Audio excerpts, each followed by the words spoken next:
RealAgriculture.com presents Under the Microscope with BioVision Seed Labs. It's time for another edition of Under the Microscope with BioVision Seed Labs, and we're today joined once again by Holly Gellick from BioVision. Welcome today, Holly. Hello, Sean.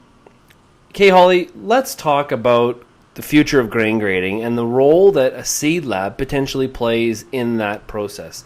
How do you see, what place do you see for the seed lab in grain grading going forward? Well, BioVision Seed Labs has been offering seed testing services now for going on 15 years. So we've been in the marketplace for a long time, and that business has changed significantly since we started 15 years ago. And you could draw some similes to where it is with grain grading. Back 15 years ago, germination testing wasn't done in privately owned labs. It was done in CFIA facilities, or it was done in a home-based germination test. And really those tests were not necessarily germination, but viability tests more than anything. So in the grain grading side, BioVision Seed Labs has now been conducting grain grading for the last 2 years out of our Winnipeg office. And where we see that we could fit in the grain industry is offering an independent service on grain grading.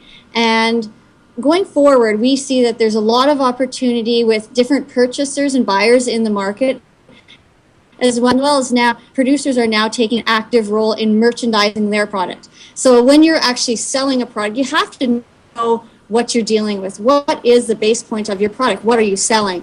So that's where BioVision Seed Labs feels we can fit in, because we can give the knowledge to the producers on what they're actually trying to sell and what are the characteristics of it. So Holly, what are you suggesting? Are you suggesting that growers are going to combine their field, get some sort of composite sample, and then we ship it off to the lab before they took it to different elevators? I think that would be the wisest choice, yes. In the sampling process, I'd recommend that the seed grower or farmer combine his bins and bin them appropriately.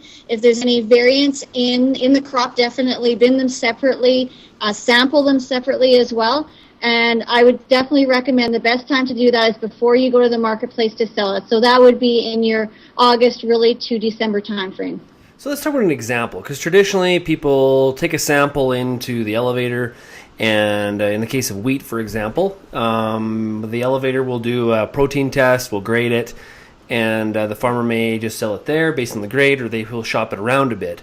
How do you see this sort of, are there different tests that you're thinking about will be a benefit to the grower, or how do you see this working out?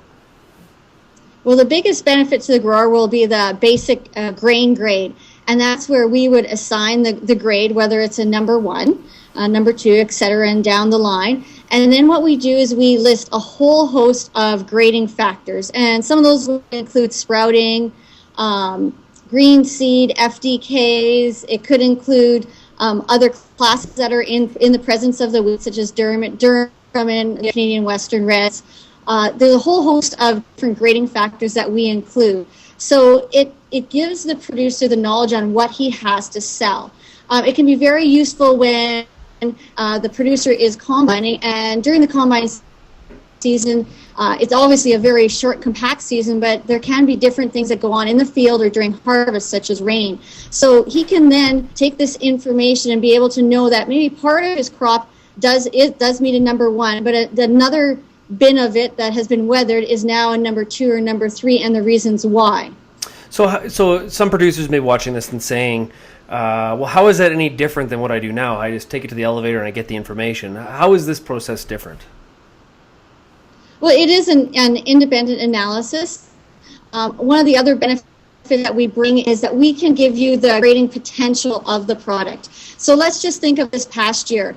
Ergot was a huge problem in Western Canada, and not just localized pockets. And what we do as part of the grain grade is include what's called a basic grade. And what that is the actual grade of the kernels of grain itself, with the ability to take out any of the separable items such as ergot. So we can then tell the client that, yes, yours makes, for instance, a number 3 on account of ergot, but your basic grade is a number 1. And by using that information, the producer can then deduce, well, if I can get this ergot out, I can now get a number 1 for my wheat. So it's a little bit more of the grower is more informed of what his sample, and gets an independent analysis of what is his sample. And two, if let's say his sample is substandard, he is going to be provided with some solutions on how to get it to that more premium standard, I guess, for lack of a better term. Absolutely, and now especially in Alberta, there's so many optical sorters available in all the communities. This gives them the advantage of being able to clean their product to a higher grade. One other thing to keep in mind, Sean, is also the grain grade also talks to any encroaching pests that are also coming in that you may not get on a very quick grain grade. Because this is so comprehensive, we're also looking at things such as wheat midge damage. So in Western Canada, there are some hot pockets of wheat midge, but there's a lot of midge out there that a lot of producers don't know about. We characterize it down on a percentage basis down 2 decimal points. So we'll be able to give producers information, agronomic information on potentially pests that are coming into their area that they may not be downgraded for at this point.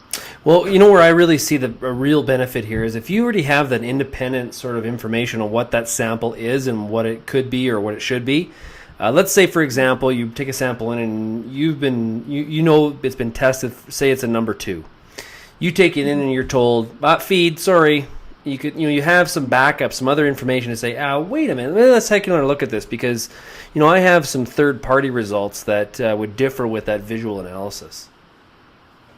Absolutely. I think it puts everyone on an even playing field when that discussion on the marketing grade occurs.